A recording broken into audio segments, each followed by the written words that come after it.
사무엘상 21장 7절에서 9절까지 말씀 함께 읽겠습니다.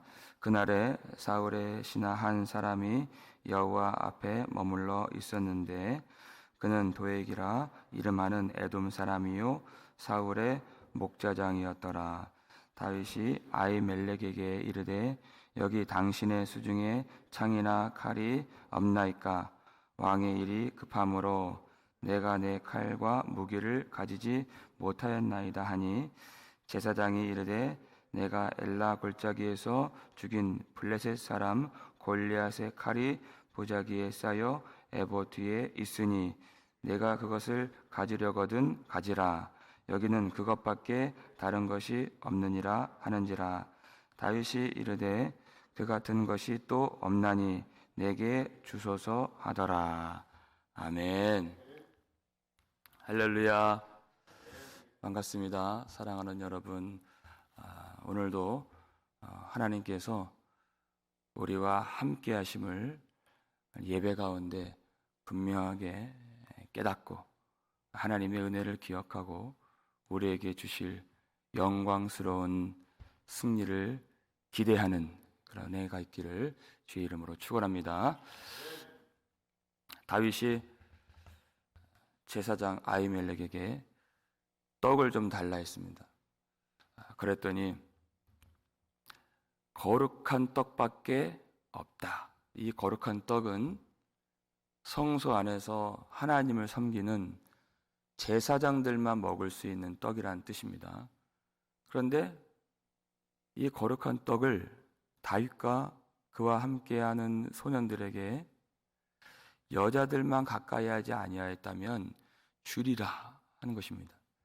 이것은 아히멜렉 제사장이 그렇게 의식하고 한 말은 아니었지만 이것은 장차 예수 그리스도께서 십자가에서 죽으신 후에 성령이 부어지는 새 언약의 시대에 받을 은혜의 예고편이라 할 수 있습니다. 우리가 예수를 믿고 예수 안에 있으면 성령을 받은 거룩한 제사장이 됩니다. 여러분, 목사만 제사장이 되는 것이 아닙니다.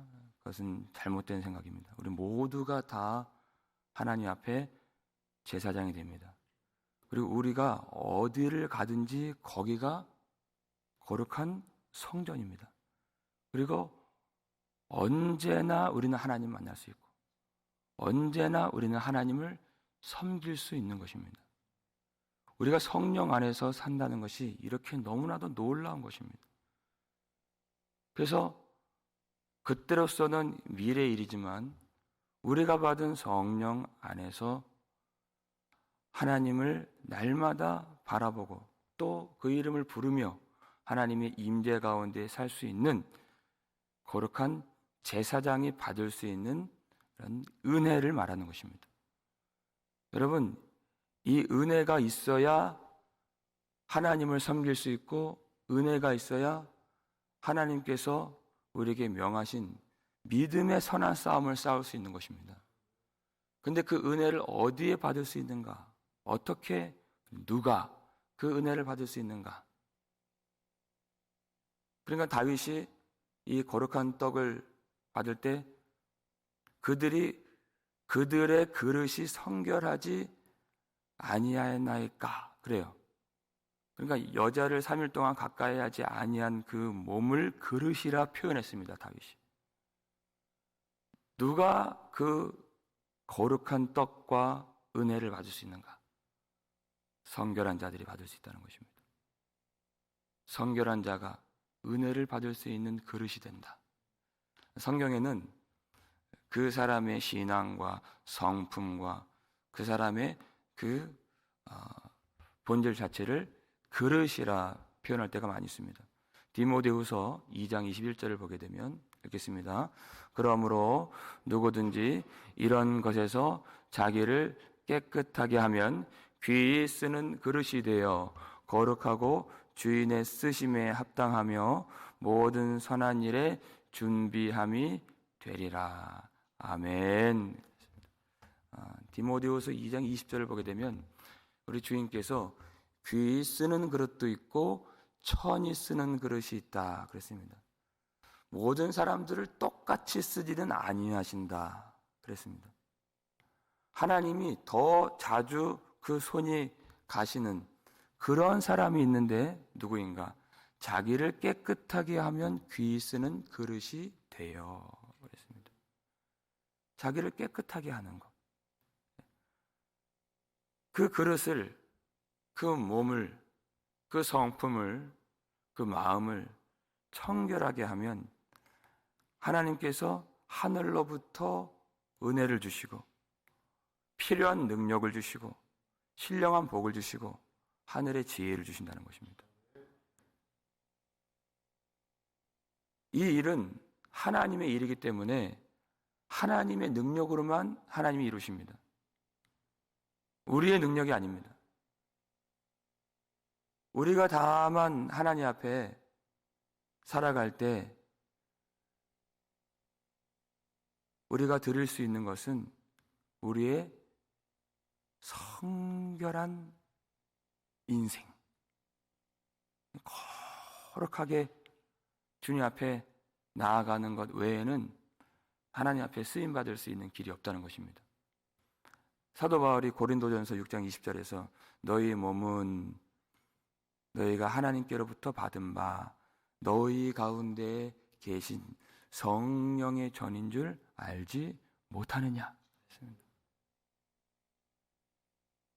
성령의 전으로서 하나님을 모시고 살아갈 때 우리가 얼마나 우리 자신을 깨끗하게 해야 되겠는가. 여러분, 어떻게 해야 우리가 하나님 앞에 성결할 수 있겠습니까? 시편 119편 11절을 보면 내가 주께 범죄하지 아니하려 하여 주의 말씀을 어디에요? 내 마음에 두었나이다. 하나님의 말씀의 은혜를 마음에 담을 때 하나님께서 우리 가운데 임재하시고 하나님께서 우리를 즐겨 사용하시는 그릇이 될 수 있는 것입니다. 오늘 이 말씀의 은혜를 마음에 담고 하나님께서 기쁘시게 사용하시는 우리 그릇이요, 우리 인생이요, 우리 교회가 될 수 있기를 주의 이름으로 축원합니다. 이 말을 할 때 다윗과 이 아히멜렉의 말을 엿들은 사람이 있었습니다. 도액이라는 사람이죠. 오늘 본문 7절에 이 사람에 대한 설명이 나옵니다. 읽겠습니다. 그날에 사울의 신하 한 사람이 여호와 앞에 머물러 있었는데 그는 도액이라 이름하는 에돔 사람이요 사울의 목자장이었더라. 그랬어요. 자, 이 사람의 출신은 에돔 사람입니다. 그리고 이 사람의 그런 직분 내지는 정체성은 사울의 신하라고 했습니다. 이 사람의 소속을 말하는 것이죠. 재미있는 표현이 여호와 앞에 머물러 있었는데 이렇게 되어 있어요. 자, 여호와 앞이라고 하는 이런 용어는 성소를 말하는 것입니다. 이 사람이 거룩한 성소 안에 머물러 있었는데 그런데 이 히브리어를 자세히 뜯어보면 그가 자원해서 예배를 드리기 위해서 거룩한 성소에 찾아 나온 것이 아니라 그가 억지로 강제적으로 붙들려 있었는데 라는 뜻이에요. 영어 성경을 보면 그것이 더 자세하게 나타나 있습니다. 왜 그가 붙들려 있었는가? 그는 사울의 소속이었죠. 그래서 이 거룩한 제사장이 있는 이 종교적 중심지가 된 이 높당을 감시하고 감찰하는 역할을 그가 한 것입니다. 이 종교적 중심지는 이 이스라엘 나라에서 아주 중요한 곳이기 때문에 어떤 일이 벌어지는가, 혹여나 사울을 반역하고 역모하는 일을 꾸미는 자가 없는가, 그것을 감찰하는 것이. 실제로 우리가 22장에서 보게 되지만 이 아히멜렉과 다윗의 일들을 다 엿들은 이 도액이 사울에게 이 사실을 다 말해줍니다. 그랬더니 이미 다윗은 떠났고 남은 것은 제사장이에요. 그러니까 애꿎은 제사장에게 화를 내죠. 무엇을 명령합니까? 이 제사장이 이 떡을 주고 칼을 줬다고 그러니까 다 죽이라 그랬어요. 하나님을 두려워하지 않는 것이죠. 그랬더니 호위병들이 벌벌 떨어요. 못 죽이죠. 어떻게 하나님의 제사장을 죽입니까? 그랬더니 이 에돔 사람이잖아요. 하나님을 두려워하지 않는 이 에돔 사람 도액을 시켜서, 그러면 거침없습니다. 놋 땅에 있는 제사장 85명을 그가 다 죽여버립니다. 그가 근데 사울의 목자장이라 그랬어요. 목자장이라고 하는 말은 우두머리라고 하는 뜻입니다. 왕이라는 뜻도 있습니다. 권력자라는 뜻입니다. 그런데 이 자리에 다윗이 있죠. 다윗도 목자입니다. 그러니까 이 지금 이 놋 땅에 목자장이 둘이 있는 것이에요. 여러분, 목자장이 둘이 있다는 것은 하나는 죽어야 하는 일이라는 것입니다. 그런데 다윗은 어디 출신이죠? 베들레헴에서 난 사람이고, 이 사울의 목자장은 에돔에서 난 사람입니다. 그 출신이 달라요. 이 일이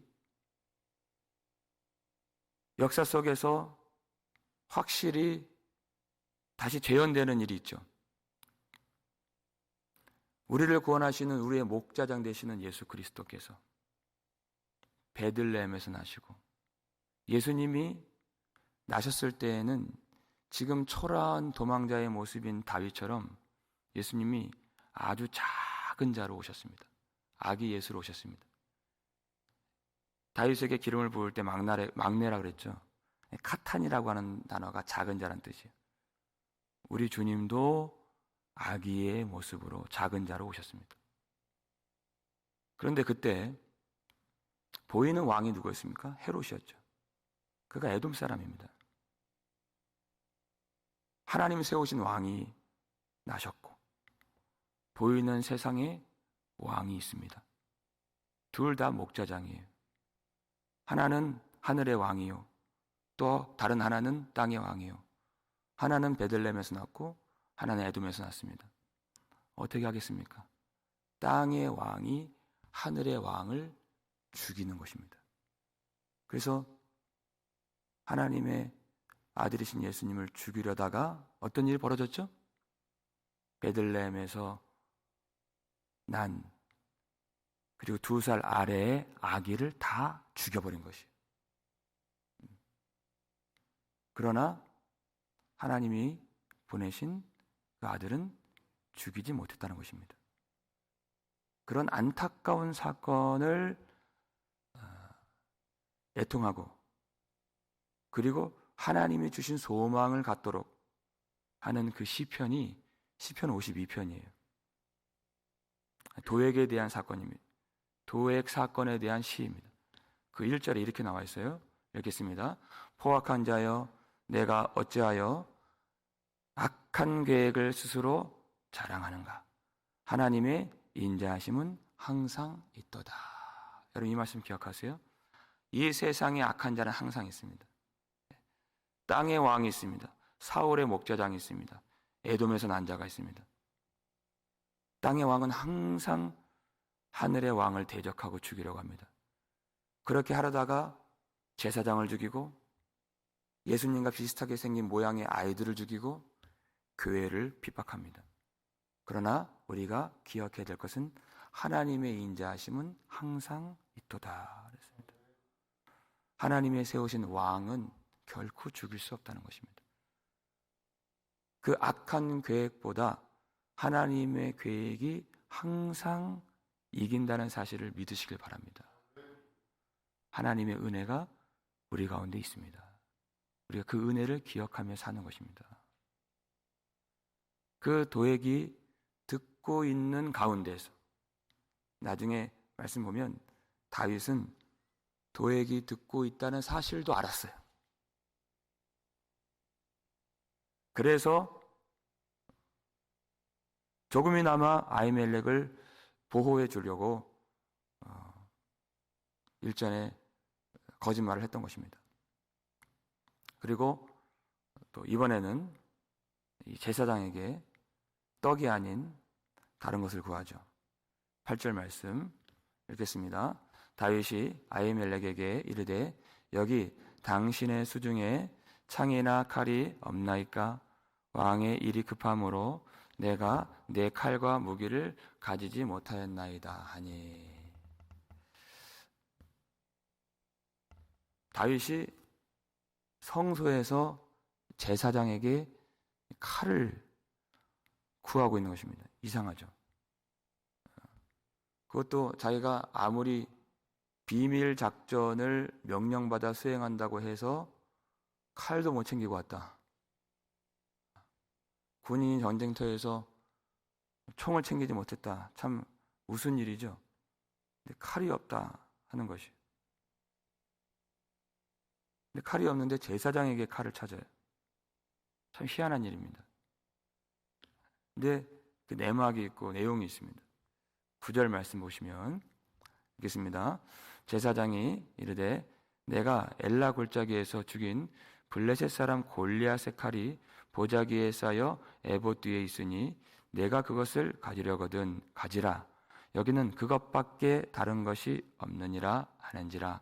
다윗이 이르되 그 같은 것이 또 없나니 내게 주소서 하더라. 아멘. 다윗은 이것을 알고 온 것입니다. 여기에 무슨 칼이 있습니까? 골리앗의 칼이 있다는 것입니다. 왜 다윗이 골리앗의 칼을 찾으러 왔는가? 다윗이 지금보다 더 어린 시절, 작은 자였던 그 시절에 그가 여호와의 이름만 의지하여서 칼과 창과 단창으로 무장한 그 키가 큰 골리앗을 향해서 달려갔을 때 그 여호와의 이름을 부르짖은 다윗에게 하나님께서 임재해 주시고 하나님께서 승리를 주셨습니다. 골리앗의 칼이 말하는 바는 여호와의 이름을 부르는 자에게 언제나 하나님이 동행하시고 하나님이 승리를 주시고 하나님의 영광을 얻게 하신다는 것을 지금 이 칼이 말하고 있는 것입니다. 사울도 키가 큰 사람이죠. 그리고 다윗을 죽이려고 하고 있습니다. 그 두려운 상황 가운데 아무도 그를 이제는 도울 자가 없는 상황 속에서 이전날 여호와의 이름을 부르며 그 대적을 향해서 달려갔던 그 작은 다윗에게 오로지 하나님께서 임재해 주시고 하나님이 용기를 주시고 하나님께서 그 마음속에 확신을 주시고 하나님께서 구원해 주신 그 하나님의 임재에 대한 확신을 그가 다시 찾아 나온 것입니다. 골리앗의 칼은 하나님의 이름을 부르는 자에게 구원을 주시고 그의 삶 속에 임재해 주신 그 승리의 증거물이 되는 것입니다. 하나님의 임재의 증거물이 되기 때문에 거룩한 하나님의 임재가 있는 성소 안에서 보자기에 쌓여 에봇 뒤에 보관해 놓고 있었던 것입니다. 이전에는 그것이 멸망의 도구였고 죽이는 도구였습니다. 그것은 골리앗의 손에 들렸을 때의 이야기입니다. 그러나 나를 죽이려고 했던 도구였지만 우리가 주의 이름을 불렀을 때 그것을 하나님이 쓰시는 영광의 도구가 된다는 것입니다. 그래서 다윗이 그것을 가지고 골리앗의 목을 찔렀던 것이에요. 그 모든 상황과 모든 죽이는 것과 모든 아픔과 모든 권세와 세력들을 주님이 다 뒤집어 주셔서 역전의 하나님께서 그 멸망의 도구까지도 영광의 도구, 승리의 도구로 사용해 주셔서 하나님의 백성들을 보호하시고 하나님의 인자하심은 항상 있도다. 이 말씀을 우리로 믿게 하시고 하나님의 거룩한 임재를 경험하게 하시는 것입니다. 우리가 지금 두려움 가운데 있다 할지라도 여러분, 이 전날 우리에게 주신 은혜를 기억하시길 바랍니다. 그때에도 우리의 힘으로 한 것이 아닙니다. 여호와의 이름을 불렀을 때, 여호와의 이름 부를 힘도 없었을 때 하나님이 강권적으로 우리 가운데 임재해 주시고 우리를 끌고 이끌어 주시고 하나님의 능력으로 우리를 보호해 주셔서 우리가 여기까지 인도하심을 받았습니다. 그 하나님의 은혜가 오늘도 우리와 함께 있고 앞으로도 우리의 모든 싸움에서 하나님이 함께 해주셔서 우리를 승리의 자리로, 영광의 자리로 이끌어 주실 것을 믿으시길 바랍니다. 우리 마지막으로 신명기 7장 19절 말씀 함께 읽겠습니다. 내 하나님 여호와께서 너를 인도하여 내실 때 내가 본 큰 시험과 이적과 기사와 강한 손과 편팔을 기억하라. 내 하나님 여호와께서 내가 두려워하는 모든 민족에게 그와 같이 행하실 것이요. 아멘. 그랬어요. 큰 시험이 있습니다. 내가 감당할 수가 없는 것입니다. 그러나 여호와께서 인도해 내실 때 내가 아무것도 할 수 없었지만 하나님이 베풀어 주신 이적과 기사와 강한 손과 편팔의 능력으로 그들을 붙들어 주시고 그들을 그 사망의 땅에서 영광의 땅으로 인도해 내시고 구원해 주신 그 권능을, 그 은혜를, 그 사랑을 기억하라 하는 것입니다. 그 하나님이 지금도 우리와 함께 하시고 그리고 앞으로 우리를 대적하는 모든 민족과 권세와 대적들과의 싸움에서 이전날 은혜를 베풀어 주신 하나님께서 놀라운 영광의 승리까지 베풀어 주실 것을 기대하라 하는 것입니다. 그 약속을 기억하고 오늘도 용기를 잃지 말고 오늘도 새 힘을 주시고 은혜를 그릇에 담아주시고 우리와 함께 하시는 그 하나님을 의지하며 하나님의 이름을 부르며 마지막 날에 영광의 승리를 얻기까지 주님과 함께 동행하며 주님의 은혜를 부여잡고 주님 앞에서 십자가 앞에서 우리 구주 예수 그리스도 주님의 이름을 의지하여 주님 앞에 나아가는 저와 여러분 되시기를 주의 이름으로 축원합니다. 기도하겠습니다. 우리 하나님 감사를 드립니다. 하나님, 오늘 우리의 삶 속에서 여러 가지 큰 시험을 만나서 고통을 당하고 눈물을 흘리며 두려움 가운데 빠져있는 성도들, 주님께서 이 가운데 이 전날 큰 시험 가운데 구원해 주신 그 하나님의 은혜를 다시 마음에 담을 수 있도록 도와주시옵소서. 마음이 청결한 자는 복이 있나니 그들이 하나님을 볼 것이며 하셨습니다. 우리가 주님 앞에 참으로 성결한 그릇이 되어서 주님 앞에 준비가 되었을 때 어떤 시험에서나 어떤 환경에서나 우리와 함께 하시는 하나님을 보게 될 줄 믿습니다. 우리를 떠나지 아니하시고 하나님의 인자하심은 항상 있도다 하셨사오니 세상이 더 어두워지고 폐역해지며 모든 악한 말로 그리고 박해와 핍박으로 교회를, 성도를 거스른다 하여도 그 속에서 영광의 아버지께서 우리와 함께 하심을 목도하며 주님 사랑 안에서 영광의 찬송 부르며 성도들과 함께 거룩한 이 길을 걸어갈 수 있도록 오늘도 새 힘을 주시고 하늘로부터 지혜를 주시고 용기를 주시고 능력을 더하여 주시옵소서. 우리에게는 힘이 없지만 언제나 피할 길을 주시는 하나님, 우리를 죽이려고 다가오는 그 세력까지도 바꿔주셔서 하나님이 쓰시는 영광의 도구가 되게 하시는 하나님, 우리가 두려워할 것이 없사오니 이제까지 하나님이 능히 이루신 모든 은혜를 기억하며 앞으로 베풀어 주실 그런 승리와 구원을 기대하며 우리가 낙심하지 아니하고 어떤 질병이나 고난이나 그 길이 막혀 있는 상황 속에서도 우리 하나님을 향하여서 마음을 열고 말씀의 은혜를 마음에 담고 오늘도 살아계신 하나님 앞에 진실한 예배를 드리며 우리 하나님만이 나의 생명이시요 나의 길이시요 나의 구원되심을 고백하며 나의 빛이 되신 예수 그리스도를 의지하여 신실한 마음으로 의지할 때 우리 모든 성도들에게 하나님의 임재의 확신을 허락하여 주옵시고 거룩하신 하나님의 임재 가운데 언제나 어디서나 하나님을 만나며 하나님을 부르짖고 하나님과 동행하여서 오늘도 큰 승리를 얻으며 마지막 날의 승리를 기대하며 확신하는 우리의 마음이 되어질 수 있도록 주님께서 은혜를 베풀어 주시옵소서. 감사를 드렸고 우리를 구속해 주신 예수 그리스도의 이름으로 축복하며 기도 올리옵나이다. 아멘.